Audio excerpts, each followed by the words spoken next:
आता आपण आपला जो नेक्स्ट प्रॅक्टिस सेट असेल 3.3 याला सुरुवात करूयात. याला सुरुवात करण्याच्या अगोदर यामध्ये जे आपल्याला थेरम महत्वाचे असतील ते आपण पाहूयात, किंवा जे प्रॉपर्टीज किंवा जे बेसिक कॉन्सेप्ट महत्वाचे असतील ते पाहूयात. सुरुवातीला आपल्याला एक नवीन कॉन्सेप्ट पाहिजे आहे, आर्क ऑफ अ सर्कल. नक्की आर्क म्हणजे काय? आता आपल्याला शेजारी डेफिनेशन दिलेली आहे. एक सर्कल दिलाय, एक त्याला सेकंड दिलेला आहे, आणि आर्क म्हणजे काय याची आपल्याला डेफिनेशन साईडला दिलेली आहे. तर second divide a circle into 2 part. Second काय करतो, सर्कलचे 2 पार्ट करतो, एक मोठा पार्ट आणि एक छोटा पार्ट केलाय पहा. Any one of this 2 part, दोन्हीपैकी एक कोणताही part, and common point of the circle and second constitute the arc of the circle.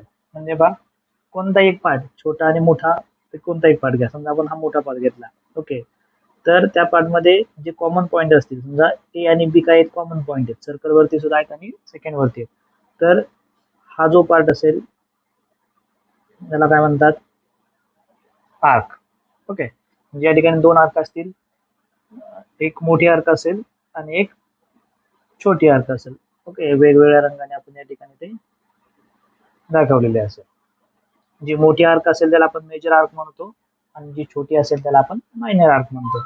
Okay, आता हे झालं अबाउट आर्क. आता नेक्स्ट असेल point central angle. Central angle म्हणजे काय? आपल्याला डेफिनेशन दिली पहा. When the vertex of an angle is the centre of a circle it is called as central angle. म्हणजेच आपली जी आर्क असेल, ओके, त्या आर्क वर पासून जो अँगल आपण तयार केलेला आहे, म्हणजे या ठिकाणी आपली आर्क जी असेल ए पी बी, समजा आपली ही जी आर्क असेल ए पी बी, ओके, यापासून जो अँगल असेल त्याचा जो व्हर्टेक्स असेल तो जो काय असेल सर्कलच्या सेंटरला असेल, आपण त्या अँगलला काय म्हणतो, सेंट्रल अँगल. म्हणजेच आर्कपासून आपण जो अँगल तयार करतोय त्याचा व्हर्टेक्स जर कुठं असेल सर्कलच्या सेंटर वरती असेल, आपण त्याला काय म्हणतो, सेंट्रल अँगल. आता पहा, आपलं यानंतर नेक्स्ट पॉइंट पाहिजे आहे पहा, measure of arc and measure of central angle. आता पहा, एक पहिला आपल्याला पॉइंट खाली दिलेला आहे, मेजर ऑफ मायनर आर्क. आता आपल्याला हे समजलं असेल मायनर आर्क आणि मेजर आर्क कोणते. आता या ठिकाणी मायनर म्हणजे एपीबी किंवा ए बी ही छोटी आर्क असेल, आणि मोठी आर्क जी असेल ती काय असेल ए क्यू बी. ही जी मोठी आर्क असेल त्याला आपण मेजर आर्क म्हणतो, छोटी असेल त्याला आपण मायनर आर्क म्हणतो. आता measure of minor arc is equal to measure of corresponding central angle. म्हणजेच जी मायनर आर्क असते, ही जी छोटी आर्क किंवा मायनर आर्क, ती काय असते, इक्वल टू सेंट्रल अँगल. म्हणजे समजा सेंट्रल अँगल थीटा असेल तर ही मेजर आर्क सुद्धा काय असेल, थीटा. समजा मेजर आर्क 30 असेल डिग्री, मायनर आर्क सुद्धा काय असेल 30 असेल. म्हणजे जेवढा सेंट्रल अँगल असेल तेवढीच काय असते मायनर आर्क. आता नेक्स्ट दिले पहा, मेजर ऑफ मेजर आर्क. मेजर आर्कचं जे मेजर असतं ते काय असतं 360 minus measure of corresponding minor arc.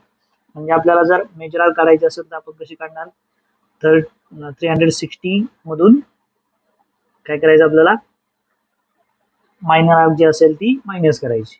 हा एक फॉर्म्युला असेल, तो फॉर्म्युला एक लक्षात ठेवायचा, आपलं पुढे एक्झाम्पल सॉल्व्ह करताना यूज करायला लागू शकतो पहा. आता पुढे नेक्स्ट पहा, measure of semi circle arc that is of semi circle is 180.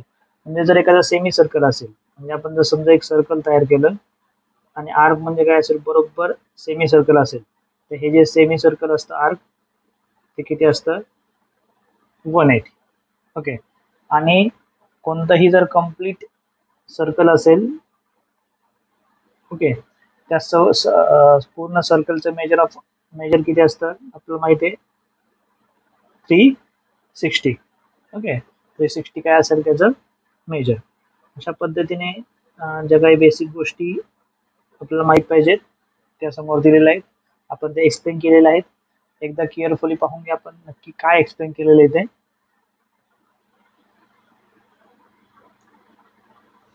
आता आपण नेक्स्ट जे आपलं थेरम असेल ते पाहूयात.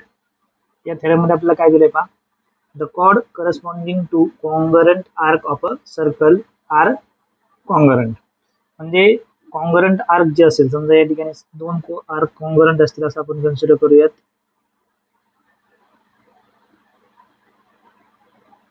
या ठिकाणी जी आर्क दिलेली आहे कोणती, ए पी सी, आणि दुसरी आर्क दिलेली आहे डी क्यू ए. समजा या जर दोन आर्क जर कॉन्गरंट असतील तर याच्या समोर जो आपण किंवा समोर जी कॉर्ड काढलेली आहे पहा, कोणती, ए सी, आणि डीईच्या समोरची कॉर्ड कोणते असेल, डी क्यू ईच्या समोरची कॉर्ड असेल डी. या सुद्धा काय असतील, कॉन्गरंट. हे आपल्याला प्रूव्ह करायचे. म्हणजेच ए सी कॉन्गरंट डीई हे आपल्याला प्रूव्ह करायचे. त्यासाठी आपल्याला काय, हे जे दोन ट्रायंगल असतील ते कॉन्गरंट आहे हे प्रूव्ह करावं लागेल. म्हणजे आपण ज्या दोन ट्रायंगलच्या करस्पॉन्डिंग जी साईड असेल ती सुद्धा काय असेल, कॉन्गरंट हे प्रूव्ह करू शकतो.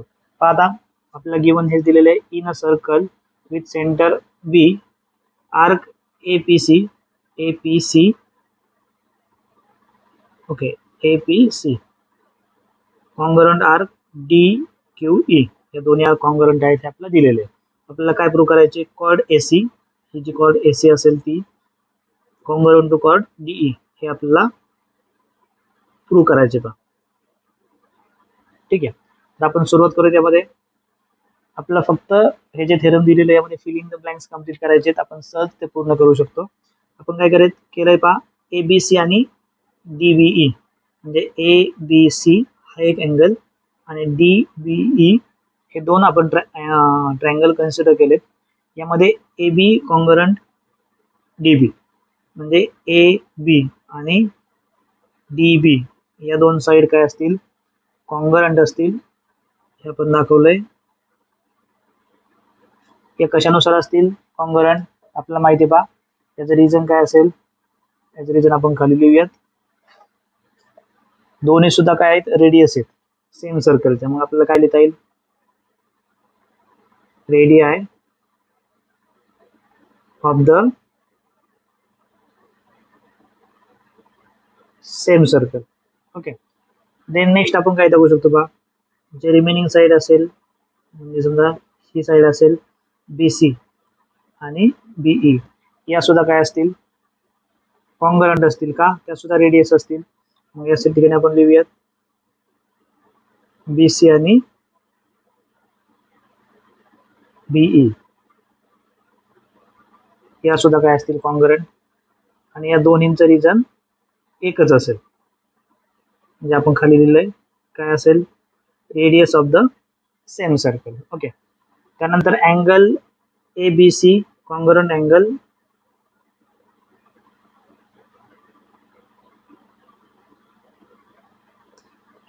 ए बी सी आणि अँगल ए बी सी म्हणजेच हा अँगल, आणि अँगल डी बी ई म्हणजे हा अँगल. कशावरून, मेजर ऑफ कॉन्गरंट आर्क.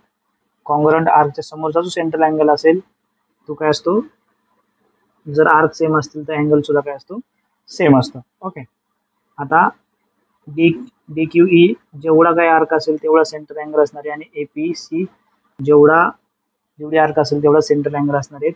आणि दोन्ही सुद्धा आर्क सेम असतील तर अँगल सुद्धा काय असतील, सेम. म्हणजे आपल्याला ज्या दोन करस्पॉन्डिंग साइड्स आणि त्याच्यामधला एक अँगल हे काय दिलेत, कॉन्गरंट दिलेत. म्हणजेच हे जे दोन ट्रायंगल असतील ते काय असतील, कॉन्गरंट असतील. कोणत्या टेस्टनुसार, साइड अँगल साइड टेस्टनुसार. ओके, आणि म्हणजेच आपण काय लिहू शकतो, कॉर्ड ए सी म्हणजे आपली जी तिसरी साइड असेल त्या ट्रायंगलची ती सुद्धा काय असेल, कॉन्गरंट असेल. का, कारण कॉन्गरंट साइडचे कॉन्गरंट ट्रायंगलच्या साइड सुद्धा काय असतात, कॉन्गरंट. आपण रिझन काय लिहू शकतो पुढे, corresponding side of congruent angle C S C A, म्हणजे corresponding side of congruent angle. अशा पद्धतीने आपण हे थेरम प्रूव्ह करू शकतो. एकदा केअरफुली पाहून घ्या आपण हे थेरम कसं पूर्ण केलेलं आहे ते. आता आपलं जे नेक्स्ट थेरम असेल, कॉन्व्हर्स असेल, वरचे आपण जे थेरम पाहिले त्याच्या यामध्ये काय दिलंय पहा, corresponding arc of a congruent chord of a circle are congruent. म्हणजे जर corresponding arc of a congruent chord, म्हणजे जर कॉर्ड दोन कॉन्ग्रुएंट असतील तर त्याच्या समोरची ज्या आर्क असतील त्या सुद्धा काय असतील, कॉन्ग्रुएंट. आपल्याला हेच प्रूव्ह करायचे की दोन्ही पण ज्या आर्क असतील त्या काय असतील, दोन्ही पण आर्क असतील त्या कॉन्ग्रुएंट असतील. आपण हे दोन ट्रायंगल कॉन्ग्रुएंट दाखवू शकतो. जर ट्रायंगल कॉन्ग्रुएंट असतील तर अँगल ओ दोन्हीसाठी सुद्धा काय असेल, सेम असेल. आणि जर अँगल सेम असतील तर त्याच्या समोर सेंट्रल अँगलच्या समोरच्या आर्क आणि मेजर सुद्धा काय असतं, ते अँगल एवढं असतं. म्हणजे हा आर्क सुद्धा काय असतील, कॉमन असतील. अशा पद्धतीने आपण याचं एक्सप्लेनेशन देऊयात. त्यामध्ये काही जास्त खूप मोठं प्रूफ दिलं नव्हता, परंतु आपल्याला हे जे थेरम असेल ते एक्झाम्पल सॉल्व्ह करताना यूज करावं लागू शकतं. त्यामुळं या ठिकाणी हे थेरम दिलेलं आहे. एकदा फक्त लक्षात ठेवा, जर कॉर्ड सेम असतील तर कॉर्डच्या समोरचं आर्क सुद्धा काय असतं, सेम असतं. ओके का, त्या कॉर्डमुळं जे आर्क तयार होतं ते सुद्धा काय असेल, सेम असेल. एकदा केअरफुली पाहून घ्या आपण हे एक्झाम्पल कशा पद्धतीने सॉल्व्ह केले ते, किंवा हे थेरम आपण नक्की हे थेरम काय असेल ते पाहून घ्या. आपण आता प्रॅक्टिस सेट 3.3 मधील पहिलं एक्झाम्पल पाहूयात. या एक्झाम्पल मध्ये काय दिले पहा, in a figure point GDEF are concyclic points, म्हणजे सगळे काय असतील, सायकल जी सर्कल असेल त्यावरती पॉइंट्स असतील, of a circle with centre C. Then आपल्याला काय दिले पहा, अँगल CEF किती दिलाय, 70. म्हणजे CEF म्हणजे हा जो अँगल असेल तो आपल्याला दिलेला आहे 70. Okay. Then measure of arc DGF, म्हणजे कोणतं, DGF ही जी आर्क असेल ती आर्क आपल्याला दिलेली आहे 200. देन मेजर ऑफ विचारले, find the major of arc DE and DEF. म्हणजेच DE ही जी छोटी आर्क असेल ती काढायची, त्यानंतर आपल्याला DEF म्हणजे ही पूर्ण जी मोठी आर्क असेल ती काढायची आपल्याला. आता जो सेंट्रल अँगल असेल त्याच्या समोरची आर्क काय असते, सेम तर एवढी असते. यावरून आपण EF काढू शकतो. आणि एकदा का आपल्याला DGF आणि EF भेटलं की आपल्याला माहिती आहे पूर्ण जे सर्कलचं मेजर असतं ते 360 असतं. म्हणजे आपण यांची ॲडिशन करून त्यातून DE जर मायनस केलं 360 मधून तर आपण काय करू शकतो, DE ची व्हॅल्यू काढू शकतो आणि नंतर DE आणि EF ची ॲडिशन करून DEF हे काढू शकतो. ओके. सुरुवातीला आपण EF काढून घेऊयात. सुरुवातीला आपण काय करूयात, मग आपल्याला जे दिलेलं आहे measure of arc EF is equal to काय असेल, अँगल ECF. मी सांगितल्याप्रमाणे आतावरती पहिलं कशावरून लिहिलं आपण, बिकॉज आपली डेफिनेशन असेल कसली, ऑफ मेजर ऑफ आर्क.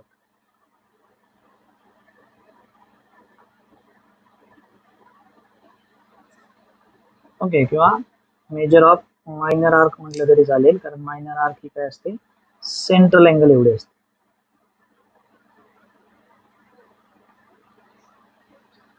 त्यानंतर आपल्याला गिवन काय दिलेलं आहे, अँगल दिलेला आहे. अँगल ECF आपल्याला किती दिलेला आहे, 70. ओके. हे काय असेल आपलं गिवन. तर measure of an arc EF किती असेल, 70. देन नेक्स्ट आता आपण काय करूयात, पूर्ण जे सर्कलचं मेजर असेल कोणत्याही ते 360 असतं हे आपण यूज करूयात. त्यामुळं त्यावरती जेवढ्या काय आर्क असतील त्या सगळ्यांचे ॲडिशन किती यायला पाहिजे, 360. आपण पहिली आर्क घेऊयात, measure of arc DGF. Okay. Plus measure of arc EF plus measure of arc DE is equal to काय असेल, 360. आपल्याला माहिती आहे सगळे जे आर्क असतात त्याची मेजर किती असते, पूर्ण 360. आता आपल्याला जी व्हॅल्यू माहिती आहे आपण ती पुट करूयात. DGF किती दिलेलं आहे आपल्याला 200 डिग्री.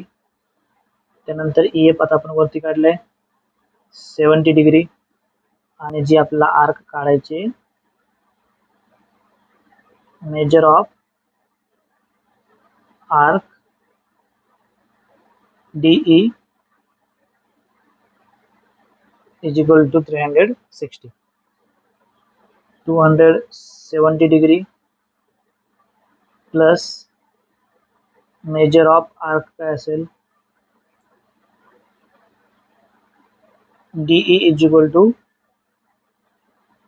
360 डिग्री. ओके, आता 270 काय या साईडला असेल प्लस अपोजिट साईडला गेल्यानंतर काय होईल ते minus arc DE is equal to 360 minus 270.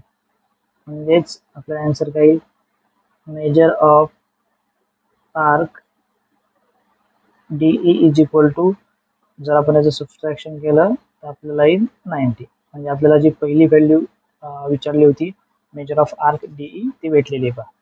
आता नेक्स्ट आपल्याला काय विचारलंय DEF, म्हणजे पूर्ण आपल्याला DEF काढायचंय. DEF काढण्यासाठी काय करावं लागलं आपल्याला DE प्लस EF. मग आपण तसं लिहूयात measure of arc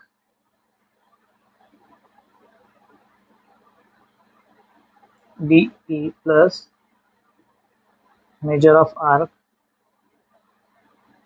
EF is equal to पूर्ण मोठी arc measure of arc DEF.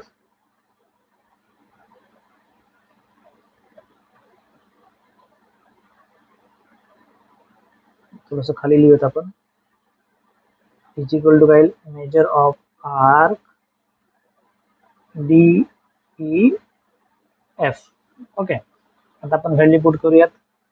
Major of arc DE किती असेल 90, EF दिलेला आहे 70 आणि इज इक्वल टू आपल्याला मेजर ऑफ आर्क DEF काढायचं. तर मेजर ऑफ आर्क कितीला जे ॲडिशन केल्यानंतर measure of arc DEF is equal to 160. अशा पद्धतीने आपल्याला ज्या दोन आर्क विचारले होते ते आपण काढू शकतो. एकदा केअरफुली पाहून घ्या आपण हे एक्झाम्पल कसं सॉल्व्ह केलंय ते.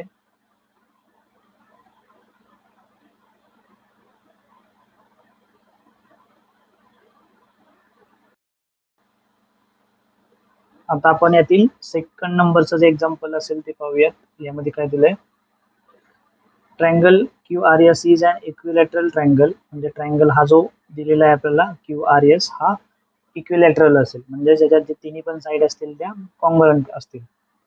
आपल्याला काय विचारले प्रूव्ह आर्क RS QS आणि QR या तिन्ही पण ज्या आर्क असतील त्या कॉन्ग्रुएंट असतील हे आपल्याला प्रूव्ह करायचे. आपण सहज प्रूव्ह करू शकतो कारण जर तिन्ही पण साईड कॉर्ड काय असतील कॉन्ग्रुएंट असतील त्याच्या समोरचे जे आर्क असतात ते काय असतात कॉन्ग्रुएंट. त्यानंतर पुढे काय मेजर ऑफ आर्क QRS म्हणजे QRS हे काय असेल 240 असेल हे आपल्याला प्रूव्ह करायचे.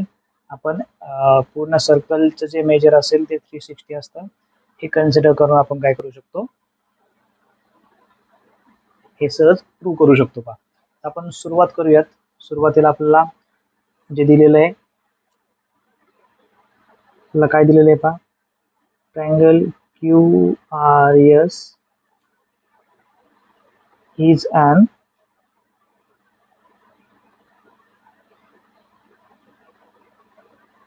equilateral triangle.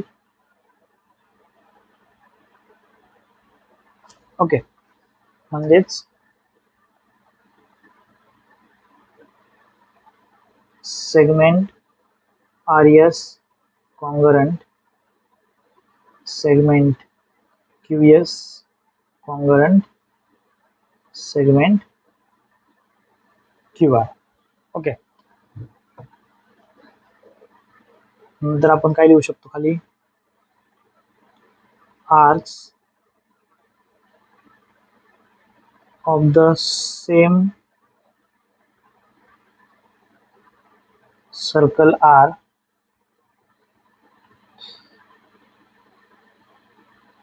equal if the related chord are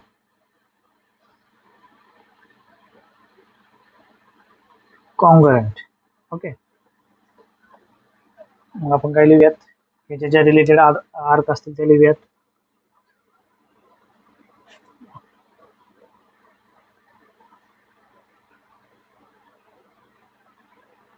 arc RES congruent, arc QS congruent,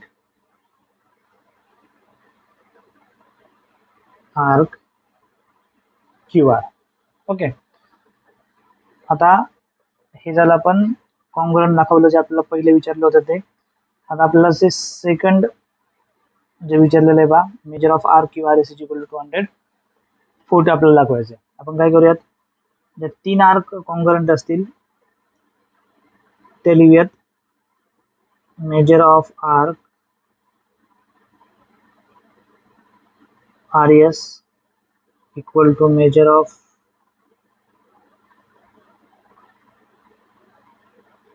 arc QS is equal to measure of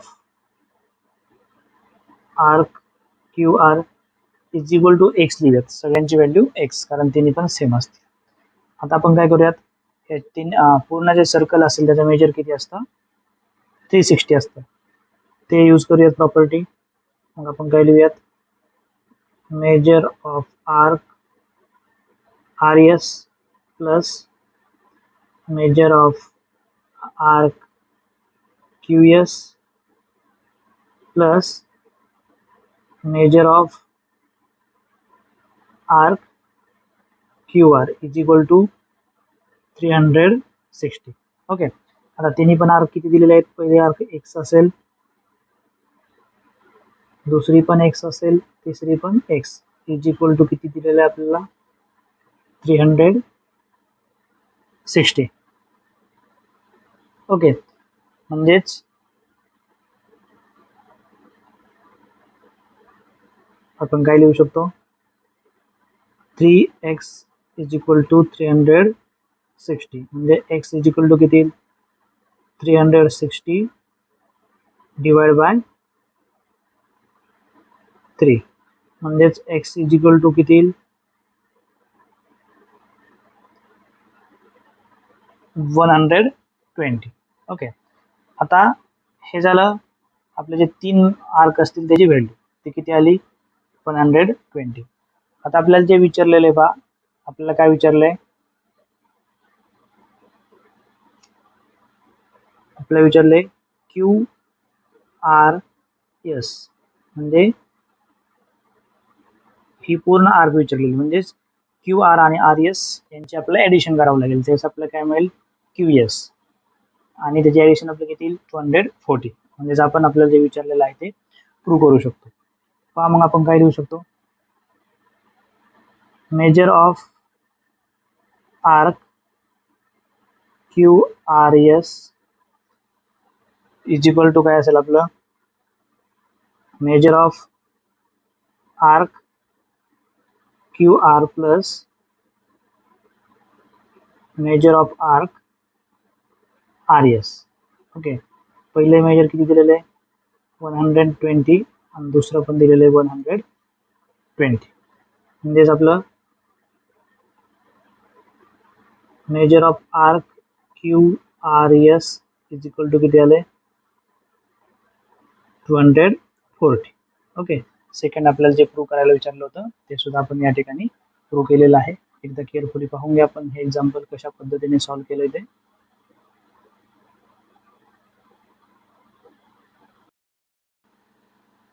आता आपण आपलं जे 3 नंबरचं एक्झाम्पल असेल याला सुरुवात करूयात.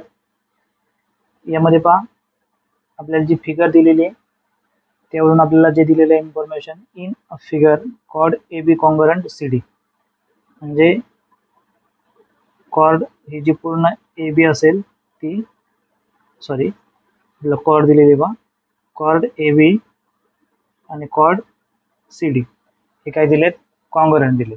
आपलं काय विचारलंय, आर्क AC आणि आर्क BD हे काय असतील, congruent.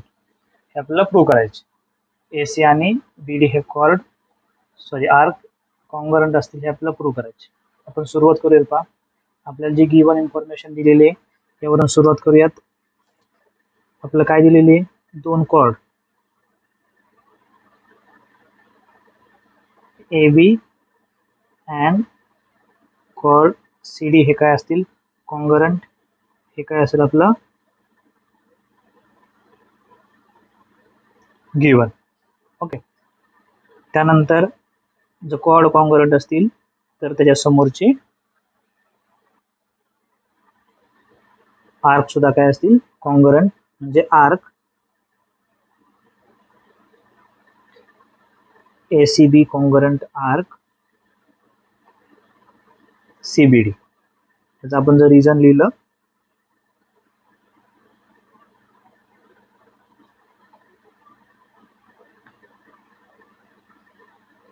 Arc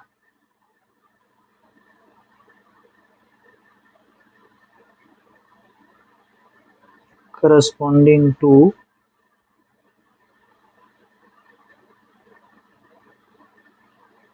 congruent chord. Okay.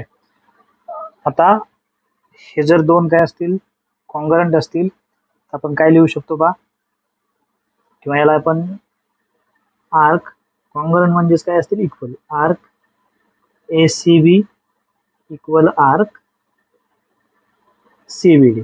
याला इक्वेशन आपण 1 नाव देऊया. ओके. हेच दिले आपण दोन्ही पण कॉर्ड काय असतील, इक्वल असतील. आता पुढे आपल्याला पूर्ण कॉर्ड दिलेली आहे पहा, ACB इज इक्वल टू आपण काय लिहू शकतो, AC प्लस CB. ओके. आणि पूर्ण दिलेली आहे पहा, CBD इज इक्वल टू आपण काय लिहू शकतो, CB प्लस BD. आता मग आपण सुरुवातीला आपली जी पूर्ण मोठी कॉर्ड आपल्याला दिलेली आहे ACB इज इक्वल टू आपण लिहूयात, बट मेजर ऑफ आपले जे मोठी आर्क असेल ते आपण घेऊयात ACB. Measure of arc ACB is equal to काय असेल, measure of arc AC plus काय असेल, measure of arc CB. Measure of arc CB याला आपण इक्वेशन 2 नाव देऊयात. आता सिमिलरली आपण फॉर द आर्क CBD साठी लिहू शकतो, measure of arc CBD is equal to काय असेल, आपली जी छोटी आर्क असेल कोणती, CB, आणि plus measure of arc BD. Major of arc CB plus measure of arc BD. त्याला इक्वेशन आपण 3 नाव देऊयात. आता इक्वेशन 1, 2, 3 वरून काय लिहू शकतो आपण, आपल्याला arc ACB is equal to arc CBD हे माहित आहे. म्हणजे आपले जर LHS इक्वल असतील तर RHS सुद्धा काय असतील, इक्वल. फ्रॉम 1 to 3 आपण लिहू शकतो. मग खाली लिहूयात, from equation 1, equation 2 and equation 3. पहिल्याचा RHS काय असेल, measure of arc AC plus measure of arc CB is equal to measure of arc CB plus measure of arc BD. Okay. आता या ठिकाणी काय, मेजर ऑफ आर्क CB, या ठिकाणी सुद्धा काय, मेजर ऑफ आर्क, या ठिकाणी B आहे पहा, CB असेल. CB हे दोन्ही एकमेकाला कॅन्सल होतील आणि रिमेनिंग काय राहील, measure of arc AC is equal to measure of arc BD. जे आपल्याला विचारलं होतं म्हणजे आपण काय लिहू शकतो, आर्क जे आपल्याला विचारलेलं आहे बा,